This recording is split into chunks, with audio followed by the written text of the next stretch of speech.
Hello guys and welcome to Visa Pathfinders. My name is Peter Ulubayo.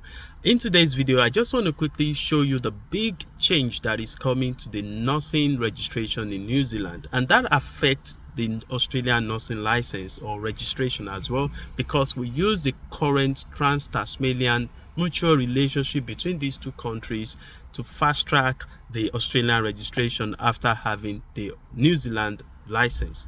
And this is going to be a big one that is going to put a lot of people off. So if you have the dream of migrating to New Zealand or Australia, this is the time to make sure you put in your application before this new registration pathway will start. Okay, so don't go away. I'm just going to share my screen with you very shortly. All right. As you can see here, they said that their requirements are changing. Okay. Internationally qualified nurses who are currently registered with an overseas regulatory authority and meet nursing council requirement may apply to become registered to practice in New Zealand. Okay, so what we do currently is we register as a registered nurse in New Zealand and use the Trans-Tasmanian Mutual Recognition or agreement between New Zealand and Australia, convert the New Zealand registration to an Australian license. So this is the easiest way to become a registered nurse in New Zealand as well as Australia. Now, if you're a nurse with a current practicing certificate in Australia and you want to apply to register in New Zealand, so they will just click there, quite easy.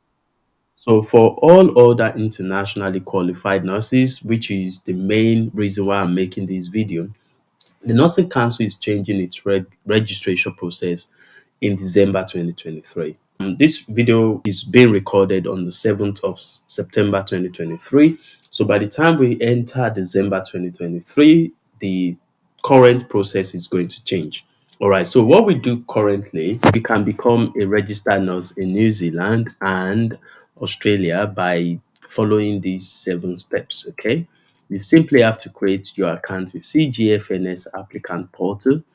Once you do that, you select the credential verification service from the service selector that you want. That will be the CGFNS New Zealand. Okay, you complete your applicant profile, which includes your nursing education, your language proficiency, and every other damn thing about yourself, your employment history, and all that. Then you purchase an order for the CVS credential evaluation for the Nursing Council New Zealand. Okay, upload all required authenticated identity document. You declare your employment, which is self-declaration, and send all required forms to relevant authorities. And lastly, you submit your proof of English language if it is required. Okay, so let me just quickly run through that. For you to be eligible to apply for that, you must hold an active license to practice nursing. So if you and you must have worked as a registered nurse for at least 2 of the last 5 years, covering 2,500 hours. Okay. If you are working towards fulfilling this requirement, you may still apply. All right. So let's just look for, as I said, you create an account. They are going to need your email address to do that. Then you need 2 identity documents after you've paid. Of course, you have to have paid 300 US dollars, okay, which is non-refundable.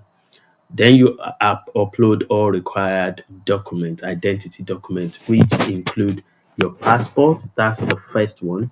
And if you've used any other names, you have to provide like birth certificate, marriage certificate, anything that show your previous name, as you might have used your previous name on your credentials. Okay, so apart from that, you can use, for people in the UK, you can use your BRP and your passport. Just that. But now, moving on. So we've talked about the identification, and anything you are providing has to be notarized, so with birth certificate, marriage, divorce, and all that for the proof of name. So it has to be notarized. We won't go into that today. You declare your nursing employment. You don't have to tell anybody. You don't have to send reference at this stage. You are going to be just declare, and that's fine. Then they are going to need the portal on your portal, you are going to have some forms, and they will request for your education transcript as well. So you just have to print those forms, send to your school, and as required, send your transcript and send the education form as well. Likewise, if you already licensed in your country, let's say you have a Nigerian nursing license, so you have to contact the nursing and midwifery council of your country to, provide a character reference for you. And just to say you are registered, then that's also part of the process. So after that, so you submit a proof of English language. So you are going to see the required IELTS and OET score now, as you can see on your screen. Now, the good thing about New Zealand is that you can achieve the minimum scores in English language test over more than one sitting. Okay, just that it has to be within 12 months. Okay, but you can even club like five results together, they don't care.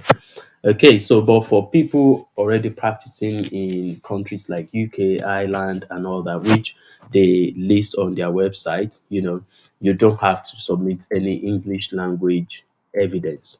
Okay, that portion of the registration will be wait for you. And then at the end of the day, so you are paying one $300 for a start. Okay, and that's it. Once you submit every other thing, it goes to CGFNS is going to, provide a report for you. Okay, and then from there they'll send it to the Nursing Council of New Zealand. Nursing Council of New Zealand is going to allocate you a case manager who is going to get back to you. And if there is any document required, they will ask you. Otherwise, they will issue your nursing license. Okay, so that is what is on ground now, which is quite easier. But if you check what it's looking like now, from December 2023, they are now introducing an online theoretical examination to test your nursing knowledge. And you then have an orientation and preparation course followed by a clinical exam known as OSCE as well. So it's quite, this change will not affect you if you apply to nursing council before the new system is in place before December 2023. If you have completed your document verification with CGFNS and your application for registration is being assessed by the nursing council. So basically, you just have to get to that point of finalizing. Let CGFNS send your report to nursing council before December 2023. Okay, so that's what I need to tell you today. It's quite important, guys. By the end of the day, by the time they introduce this, anytime from December 2023, what it means is that you need to take a theoretical exam, like online exam, which of course can happen overseas. But for you to take OSCE, you have to travel down to New Zealand, over a 3-day period. So this is going to make it hard for you to then process your Australia license because, the ordeal of coming to New Zealand. Meanwhile, as it stands today, 7th of September 2023, you can put in your application as quick as you can. I know CGFNS wastes a lot of time, but if you're already on, you're progressing, if you've applied before, don't waste time. Don't let that December 2023 meet you without CGFNS report being sent to New Zealand nursing board. Please, you have to be on their neck sometimes and make sure that they do the right thing that they've got to do. And I just want to wish everybody all the best as you put all the pressures, as you put all the weight behind this to get this done. Don't forget that Visa Pathfinders, it is our pleasure to be part of your success story. Bye for now. You have to check our video on where we talk about in full how to become a registered nurse from anywhere all over the world if you want to come to New Zealand and Australia.